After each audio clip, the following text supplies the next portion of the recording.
ఈరోజు రాజ్యాంగ దినోత్సవం సందర్భంగా జిల్లా పరిషత్ ఉన్నత పాఠశాల నిజాంపట్నం నందు విద్యార్థులచే మాక్ అసెంబ్లీ కార్యక్రమం నిర్వహించడం జరిగింది. ఈ కార్యక్రమంలో విద్యార్థులు ఎమ్మెల్యేలుగా, మంత్రులుగా, ముఖ్యమంత్రిగా, ప్రతిపక్ష నాయకుడిగా, స్పీకర్గా వారి పాత్రలు నిర్వహించి అసెంబ్లీ జరిగే విధానాన్ని కళ్లకు కట్టినట్లు చూపించారు. ఈ కార్యక్రమాన్ని పాఠశాల సాంఘిక శాస్త్ర ఉపాధ్యాయులు చక్కగా నిర్వహించారు. విద్యార్థులను, ఉపాధ్యాయులను పాఠశాల ప్రధాన ఉపాధ్యాయులు శ్రీ పి శివనారాయణ గారు అభినందించడం జరిగింది.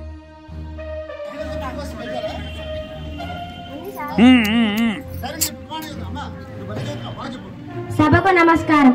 అధ్యక్ష, మా ప్రభుత్వం ఏర్పడి 1.5 సంవత్సరం పూర్తయింది.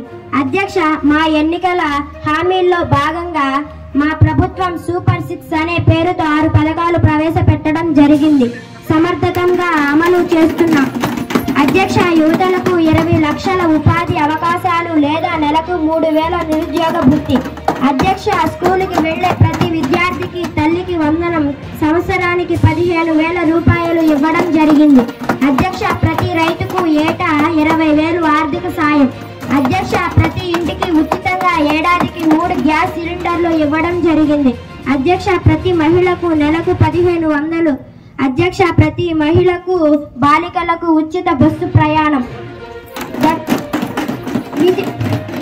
విజన్ 2047లో భాగంగా మా ప్రభుత్వం ప్రజల ఆర్థిక, సామాజిక, ఆరోగ్య, ఆనంద అభివృద్ధికి ప్రణాళికను రచిస్తున్నాం. నిరంతరం ప్రజల్లో మమేకమై పనిచేస్తున్నాం. కేంద్రంలో మోదీ గారు, ఇక్కడ మన కూటమి ప్రభుత్వం సహకార సంరక్షణకు ధ్యేయంగా పనిచేస్తున్నాం. ప్రతిపక్ష నాయకులు మాకు సహకరించి అభివృద్ధిలో భాగస్వాములు కావాలని కోరుకుంటున్నాం. ధన్యవాదాలు అధ్యక్ష.